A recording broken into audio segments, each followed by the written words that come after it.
बच्चों नमस्कार, मैं धर्मेंद्र पीजीटी हिंदी जवाहर नवोदय विद्यालय रिकांग पीओ किन्नौर हिमाचल प्रदेश से कक्षा 12 की पाठ्य पुस्तक आरोह गद्य भाग की एक कहानी लेकर फिर से आपके लिए उपस्थित हूँ। कहानी का नाम है पहलवान की ढोलक, जिसके कथाकार हैं आंचलिक उपन्यास के धनी फणीश्वर नाथ रेणु। आपका वीडियो को शेयर करना, लाइक करना, ये मुझे और अच्छी वीडियो बनाने की प्रेरणा देते हैं और मेरा प्रयास है कि जो भी मैं वीडियो बनाऊं उस पाठ के बारे में, कहानी के बारे में, कविता के बारे में संपूर्ण जानकारी आपको उपलब्ध हो जाए, ताकि किसी भी रूप में वो परीक्षा में आए आप उसमें 100% अंक प्राप्त कर सकें। इस कहानी के कहानीकार हैं फणीश्वर नाथ रेणु। इनका जन्म 4 मार्च 1921 को ओराही हिंगना जिला पूर्णिया बिहार में हुआ। आप आजीवन शोषण और दमन के विरुद्ध संघर्षरत रहे। इसी प्रसंग में सोशलिस्ट पार्टी से जा जुड़े व राजनीति में सक्रिय भागीदारी की। 1942 के भारत छोड़ो आंदोलन में सक्रिय भाग लिया। 1950 में नेपाली दमनकारी रणसत्ता के विरुद्ध सशस्त्र क्रांति के आप सूत्रधार रहे। 1954 में मेला आंचल उपन्यास प्रकाशित हुआ और तत्पश्चात हिंदी के कथाकार के रूप में आपको अभूतपूर्व प्रतिष्ठा मिली। जेपी आंदोलन में भी आपने सक्रिय भागीदारी की और सत्ता द्वारा दमन के विरोध में पद्मश्री का त्याग कर दिया। हिंदी आंचलिक कथा लेखन में आप सर्वश्रेष्ठ हैं। फणीश्वर नाथ रेणु 1921 से 1977 तक। फणीश्वर नाथ जी का जन्म बिहार के औरैया जिले के फारसिवगंज के निकट ओराही हिंगना ग्राम में हुआ था। प्रारंभिक शिक्षा फारसिवगंज तथा अररिया में पूरी करने के बाद उन्होंने मैट्रिक नेपाल के विराटनगर आदर्श विद्यालय से कोइराला परिवार में रहकर की। इन्होंने इंटरमीडिएट काशी हिंदू विश्वविद्यालय में 1942 में की, जिसके बाद वे स्वतंत्रता संग्राम में कूद पड़े। बाद में 1950 में उन्होंने नेपाली क्रांतिकारी आंदोलन में भी हिस्सा लिया और जिसके परिणाम स्वरूप नेपाल में जनतंत्र की स्थापना हुई। श्री रेणु जी ने हिंदी में आंचलिक कथा की नींव रखी। सच्चिदानंद हीरानंद वात्स्यायन अज्जे एक समकालीन कवि उनके परम मित्र थे। इनकी कई रचनाओं में कटिहार के रेलवे स्टेशन का उल्लेख मिलता है। इनकी लेखन शैली वर्णनात्मक थी, जिसमें पात्र के प्रत्येक मनोव्यक्ति सोच का विवरण लुभावन तरीके से किया जाता था। पात्रों का चरित्र निर्माण काफी तेजी से होता था, क्योंकि पात्र एक सामान्य सरल मानव मन के अतिरिक्त और कुछ नहीं होता था। इनकी लगभग हर कहानी में पात्रों की सोच घटनाओं से प्रधान होती थी। एक आदिम रात्रि की महक इसका एक सुंदर उदाहरण है। इनकी लेखन शैली प्रेमचंद से काफी मिलती थी और इन्हें आजादी के बाद का प्रेमचंद की संज्ञा भी दी जाती है। अपनी कृतियों में उन्होंने आंचलिक पदों का बहुत प्रयोग किया है।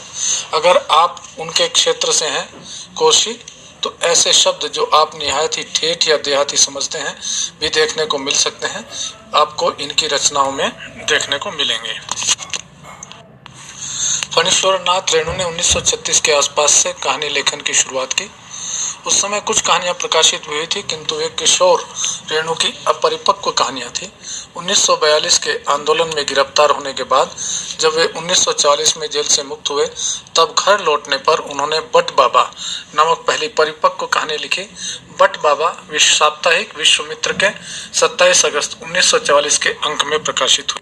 रेणु जी की दूसरी कहानी पहलवान की ढोलक, जो कि 11 दिसंबर 1944 को साप्ताहिक विश्वामित्र में छपी। 1972 में रेणु ने अपनी अंतिम कहानी भित्ति चित्र की मयूरी लिखी। उनकी अब तक उपलब्ध कहानियों की संख्या लगभग 63 है। रेणु को जितनी प्रसिद्धि उपन्यासों से मिली, उतनी ही प्रसिद्धि उनको उनकी कहानियों से भी मिली। ठुमरी, अगिनखोर, आदिम रात्रि की महक, एक श्रावणी दोपहरी की धूप, अच्छे आदमी, संपूर्ण कहानी आदि उनके प्रसिद्ध कहानी संग्रह। उनकी कहानी मारे गए गुलफाम पर आधारित फिल्म तीसरी कसम ने भी उन्हें काफी प्रसिद्धि दिलवाई। इस फिल्म में राज कपूर और वहीदा रहमान ने मुख्य भूमिका में अभिनय किया था। तीसरी कसम को बासु भट्टाचार्य ने निर्देशित किया था और इसके निर्माता सुप्रसिद्ध गीतकार शैलेंद्र थे। यह फिल्म हिंदी सिनेमा में मील का पत्थर मानी जाती है। कथा साहित्य के अलावा उन्होंने संस्मरण, रेखाचित्र और रिपोर्टाज आदि विधाओं में भी लिखा है। उनके कुछ संस्मरण भी काफी मशहूर हुए। ऋणजल, धनजल, वन तुलसी की गंध, श्रुत अश्रुत पूर्व, समय की शिला पर, आत्म परिचय उनके संस्मरण है। इसके अतिरिक्त वे दिनमान पत्रिका में रिपोर्टाज भी लिखते थे। नेपाली क्रांति तथा उनके रिपोर्टाज का उत्तम उदाहरण है। रेणु को जितनी ख्याति हिंदी साहित्य में अपने उपन्यास मैला आंचल से मिली, उसकी मिसाल मिलना दुर्लभ है। इस उपन्यास के प्रकाशन ने उन्हें रातों रात हिंदी के एक बड़े कथाकार के रूप में प्रसिद्ध कर दिया था। कुछ आलोचकों ने इसे गोदान के बाद इसे हिंदी का दूसरा सर्वश्रेष्ठ उपन्यास घोषित करने में भी देर नहीं की। हालांकि विवाद भी कम नहीं खड़े किए गए। उनकी प्रसिद्धि से जलने वालों ने इसे सतीनाथ भादुड़ी के बंगला उपन्यास धोधाई चरितमानस की नकल बताने की कोशिश की। समय के साथ साथ इस तरह के झूठे आरोप ठंडे पड़ते गए। रेणु के उपन्यास लेखन में मैला आंचल और परिकथा तक लेखन का ग्राफ ऊपर की ओर जाता है और उसके बाद के उपन्यासों में वो बात नहीं दिखती। रेणु ने नई कहानी आंदोलन को खारिज किया था। इस आंदोलन शुरू करने वाली तिगड़ी में शामिल और नगरीय सभ्यता के मशहूर कहानीकार कमलेश्वर रेणु के बारे में कहते हैं, 20वीं सदी का यह संजय रूप, रंग, गंध, नाद, आकार और बिंबों के माध्यम से महाभारत की सारी वास्तविकता सबको बयान करता है। निर्मल वर्मा रेणु के समकालीन कथाकार रहे हैं। एकांत के एकालाप और निर्जन को अपने शब्दों में बहुत एहतियात से रचने वाले इस लेखक ने रेणु के बारे में जो विचार थे वे भी कम चौंकाने वाले नहीं हैं। मानवीय दृष्टि से संपन्न इस कथाकार ने बिहार के एक छोटे भूखंड की हथेली पर किसानों की नियति की रेखा को जैसे उजागर कर दिया। रेणु का एकाएक उभरना मठों में बैठे लेखकों के लिए परेशान करने वाला था। उन्हें जितनी प्रसिद्धि मिलनी थी, इल्जाम भी उतनी ही आसानी से हवा में गूंजने लगे। कहा गया कि मैला आंचल उनकी चोरी की रचना है। रेणु का समय प्रेमचंद के ठीक बाद का था। तब तक एक तरह के अभिजात्य वर्ग का साहित्य पर कब्जा हो चुका था। भाषा, शब्दों और प्रयोगों के खेल में फंसने लगी थी और यह कोई अनहोनी भी न थी। स्वतंत्रता के बाद नया जीवन था, प्रगति के नए नए सपने थे। ऐसे में सबसे आसान था लीक पर चलकर शहरी और मध्यम वर्गीय जीवन की कहानियां लिखते जाना। पर रेणु ने ऐसा नहीं किया। उन्होंने अपने भीतर से निकलती उस आवाज को सुना, आजादी के बाद दम तोड़ते हुए गांवों की कराह सुनी और अपने लिए रास्ता चुन लिया। जब मैला आंचल आया तो पहले उपन्यास के रूप में इसने सबको चकित कर दिया था। नामवर सिंह जी ने तब कहा था, पहले उपन्यास के रूप में इसकी परिपक्वता सचमुच चौंकाने वाली है। पर धीरे धीरे यह भेद खुला कि यह उनकी पहली कृति नहीं थी। वे चुपचाप और साहित्य की दुनिया से एकदम किनारे रहते हुए पिछले 10 वर्षों से कहानियां लिखे जा रहे थे। रेणु की लेखनी को देखकर ऐसा लगता है जैसे प्रेमचंद के बनाए खाकों में रेणु ने अपनी रचनाओं से रंग भरे हों। प्रेम, सद्भावना, सहभागिता के गाढ़े रंग। गोदान के बाद मैला आंचल ही वह दूसरा उपन्यास था जिसने उसी की तर्ज पर और उसी गति से चौतरफा तारीफ पाई थी। उन्होंने अपनी रचनाओं, खासकर अपने उपन्यासों में उस जातिविहीन समाज का सपना भी देखा था जिसे न रच पाने का खामियाजा हम आज तक देख और भुगत रहे हैं। अधिकतम विधाओं में कुछ न कुछ लिखने वाले रेणु आत्मकथा नहीं लिख पाए, शायद इसलिए कि उन्होंने अपने उपन्यासों और कहानियों में खुद को पूरी तरह से उड़ेल दिया था।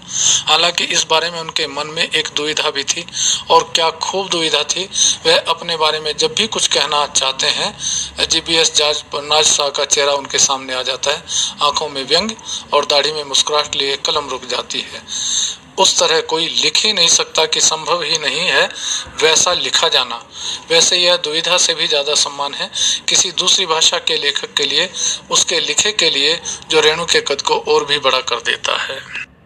आज़ादी मिलने के बाद भारत में जब सारा विकास शहरों में केंद्रित होता जा रहा था, तो ऐसे में रेणु ने अंचल की समस्याओं को अपने साहित्य में स्थान दिया।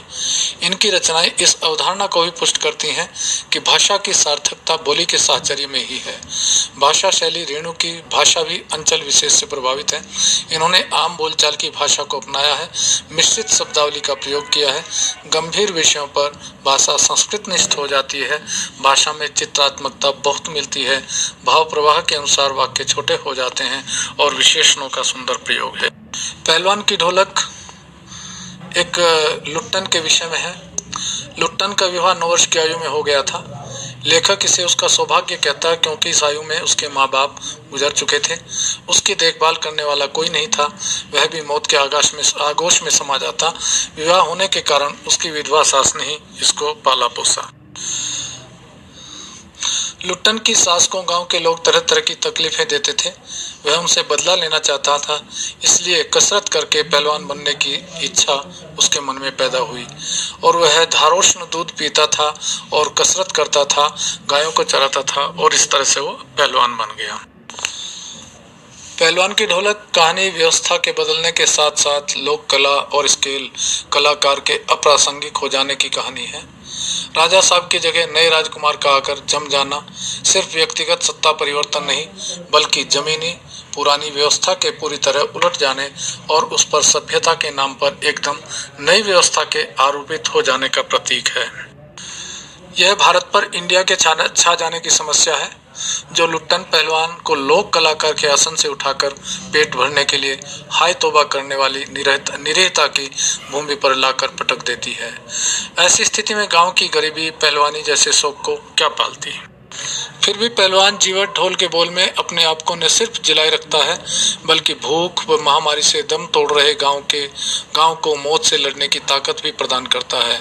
कहानी के अंत में भूख महामारी की शक्ल में आए मौत के षड्यंत्र जब अजय लुट्टन की भूरी भरी पूरी पहलवानी को फटे ढोल की पोल में बदल देते हैं, तो इस करुणा त्रासदी में लुट्टन हमारे सामने कई सवाल छोड़ जाता है। वह पोल पुरानी व्यवस्था की है या नई व्यवस्था की? क्या कला की प्रासंगिकता व्यवस्था की मुखापेक्षी है अथवा उसका कोई स्वतंत्र मूल्य भी है? मनुष्यता की साधना और जीवन सौंदर्य के लिए लोक कलाओं को प्रासंगिक बनाए रखने हेतु हमारी क्या भूमिका हो सकती है? यह पाठ ऐसे कई प्रश्न छोड़ जाता है। सर्दी का मौसम था, गांव में मलेरिया व हैजे का प्रकोप था, अमावस्या की ठंडी रात में निस्तब्धता थी, आकाश के तारे ही प्रकाश के स्रोत थे, सियारों व उल्लुओं की डरावनी आवाज से वातावरण की निस्तब्धता कभी कभी भंग हो जाती थी। कभी किसी झोपड़े से कराने व कै करने की आवाज तथा कभी कभी बच्चों के रोने की आवाज आती थी। कुत्ते सर्दी के कारण राख के ढेर पर पड़े रहते थे, सायं या रात्रि को सब मिलकर रोते थे। इस सारे माहौल में पहलवान की ढोलक संध्या से प्रातः काल तक एक ही गति से बजती रहती थी। यह आवाज मृत गांव में संजीवनी शक्ति भरती रहती थी। गांव में लुट्टन पहलवान प्रसिद्ध था। 9 वर्ष की आयु में वह अनाथ हो गया था। उसकी शादी हो चुकी थी। उसकी विधवा सास ने उसे पाला पोसा। वह गाय चराता, ताजा दूध पीता तथा कसरत करता था। गांव के लोग उसकी सास को तंग किया करते थे। लुट्टन इनसे बदला लेना चाहता था। कसरत के कारण वह किशोरावस्था में ही पहलवान बन गया। एक बार लुट्टन श्यामनगर के मेले में दंगल देखने गया। पहलवानों की कुश्ती व दांव पेच देखकर उसने शेर के बच्चे को चुनौती दे डाली। शेर के बच्चे का असली नाम था चांद सिंह। वह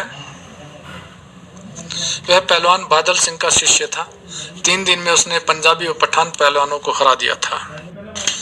वह अपनी श्रेष्ठता सिद्ध करने के लिए बीच बीच में दौड़ता फिरता था। श्यामनगर के दंगल व शिकार प्रिय वृद्ध राजा साहब उसे दरबार में रखने की सोच रहे थे कि लुट्टन ने शेर के बच्चे को चुनौती दे दी। दर्शक उसे पागल समझते थे। चांद सिंह बाज की तरह लुट्टन पर टूट पड़ा, परंतु वह सफाई से आक्रमण को संभाल कर उठ खड़ा हुआ। राजा ने लुट्टन को समझाया और कुश्ती से हटने को कहा, किंतु लुट्टन ने लड़ने की इजाजत मांगी। मैनेजर से लेकर सिपाहियों तक ने उसे समझाया, परंतु लुट्टन ने कहा कि इजाजत न मिली तो पत्थर पर माथा पटक कर मर जाऊंगा। भीड़ में अधीरता थी। पंजाबी पहलवान लुट्टन पर गालियों की बौछार कर रहे थे। दर्शक उसे लड़ने की अनुमति देना चाहते थे। विवश होकर राजा साहब ने उसे लड़ने की इजाजत दे दी। बाजे बजने लगे, लुट्टन का ढोल भी बजने लगा। चांद ने उसे कसकर दबा लिया था। वह उसे चित्त करने की कोशिश में था। लुट्टन के समर्थन में सिर्फ ढोल की आवाज थी, जबकि चांद के पक्ष में राजमत व बहुमत था। लुट्टन की आंखें बाहर निकल रही थी। तभी ढोल की पतली आवाज सुनाई दी, धाक धिना तिरकट तिना, धाक धिना तिरकट तिना। इसका अर्थ था दांव काटो, बाहर हो जाओ। लुट्टन ने दांव काटी तथा लपक कर चांद की गर्दन पकड़ ली। ढोल ने आवाज दी, चटाक चढ़ता अर्थात उठाकर पटक दे। लुट्टन ने दांव व जोर लगाकर चांद को जमीन पर दे मारा।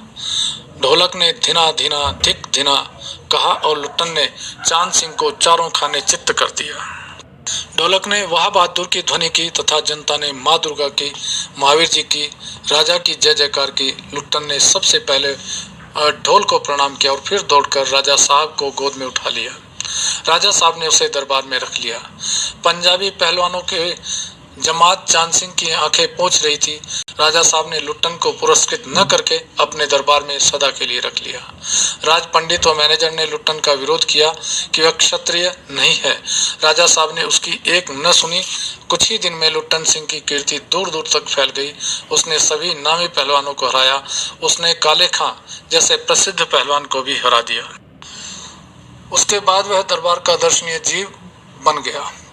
लुट्टन सिंह मेलों में घुटने तक लंबा चोगा पहने, अस्त व्यस्त पगड़ी बांधकर मतवाले हाथी की तरह झूमता चलता, हलवाई के आग्रह पर 2 सेर रसगुल्ला खाता तथा मुंह में 8-10 पान एक साथ ठूंस लेता। वह बच्चों जैसे शौक रखता था। दंगल में उससे कोई लड़ने की हिम्मत नहीं करता। कोई करता तो उसे राजा साहब इजाजत नहीं देते थे। इस तरह 15 वर्ष बीत गए। उसके 2 पुत्र हुए। उसकी सास पहले ही मर चुकी थी और पत्नी भी 2 पहलवान पैदा करके स्वर्ग सिधार गई। दोनों लड़के पहलवान थे। दोनों का भरण पोषण राज दरबार से हो रहा था। पहलवान हर रोज सुबह उनसे कसरत करवाता, दिन में उन्हें सांसारिक ज्ञान भी देता। वह बताता कि उसका गुरु ढोल है और कोई नहीं। अचानक राजा साहब स्वर्ग सिधार गए। नए राजकुमार ने विलायत से आकर राजकाज अपने हाथ में ले लिया। बस यहीं से भारत पर इंडिया का छा जाना एक प्रतीकार्थ रूप में प्रस्तुत किया गया है। उसने पहलवानों की छुट्टी कर दी। लुट्टन ढोलक कंधे से लटका कर अपने पुत्रों के साथ गांव लौट आया। गांव वालों ने उसकी झोपड़ी बना दी तथा वह अपने गांव के नौजवानों व चरवाहों को कुश्ती सिखाने लगा। खाने पीने का खर्च गांव वालों की तरफ से बंधा हुआ था। गरीबी के कारण धीरे धीरे किसानों व मजदूरों के बच्चे स्कूल में आने बंद हो गए। अब वह अपने लड़कों को ही ढोल बजाकर कुश्ती सिखाता। लड़के दिन भर मजदूरी करके कमा कर लाते थे। गांव पर अचानक संकट आ गया। सूखे के कारण अन्न की कमी हो गई तथा फिर मलेरिया व हैजा फैल गया। घर के घर खाली हो गए। प्रतिदिन 2-3 लाशें उठने लगी। लोग एक दूसरे को ढाढ़स देते तथा शाम होते ही घरों में घुस जाते। लोग चुप रहने लगे। ऐसे समय में केवल पहलवान की ढोलक ही बजती थी, जो गांव के अर्धमृत औषधि उपचार पथ्य विहीन प्राणियों में संजीवनी शक्ति भरती रहती थी। एक दिन पहलवान के दोनों बेटे भी चल बसे। पहलवान सारी रात ढोल पीटता रहा। दोनों पेट के बल पड़े हुए थे। उसने लंबी सांस लेकर कहा, दोनों बहादुर गिर पड़े। उस दिन उसने राजा श्यामानंद की दी हुई रेशमी जांघिया पहनी और सारे शरीर पर मिट्टी मलकर थोड़ी कसरत की। फिर दोनों पुत्रों को कंधे पर लादकर नदी में बहाया। इस घटना के बाद गांव वालों की हिम्मत टूट गई। रात में फिर पहलवान की ढोलक बजने लगी तो लोगों की हिम्मत दुगनी बढ़ गई। 4-5 दिनों के बाद एक रात ढोलक की आवाज नहीं सुनाई पड़ी।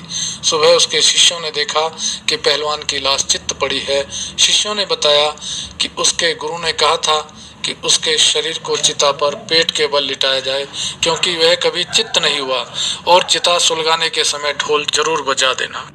तो प्यारे बच्चों, पहलवान की ढोलक कहानी व्यवस्था के बदलने के साथ लोक कला और इसके कलाकार के अप्रासंगिक हो जाने को रेखांकित करती है। राजा साहब के मरते ही नई व्यवस्था ने जन्म लिया। पुराने संबंध समाप्त कर दिए गए। पहलवानी जैसा लोक लुभावन खेल समाप्त कर दिया गया। यह भारत पर इंडिया के छा जाने का प्रतीक है। यह व्यवस्था लोक कलाकार को भूखा मरने पर मजबूर कर देती है। तत्कालीन राजा कुश्ती के शौकीन थे, परंतु उनकी मृत्यु के बाद विलायत से शिक्षा प्राप्त करके आए राजकुमार ने सत्ता संभाली। उन्होंने राजकाज से लेकर महल के तौर तरीकों में भी परिवर्तन कर दिए। मनोरंजन के साधनों में कुश्ती का स्थान घुड़दौड़ ने ले लिया। अतः पहलवानों पर राजकीय खर्च का बहाना बनाकर उन्होंने जवाब दे दिया। इस कारण लुट्टन गांव वापस आकर रहने लगे और गांव में फैली महामारी की चपेट में और भूखमरी के कारण वो इस दुनिया से विदा हो जाते हैं। पहलवान अंदर से काफी टूट गए थे और उनकी सहायता करने वाला भी कोई नहीं था।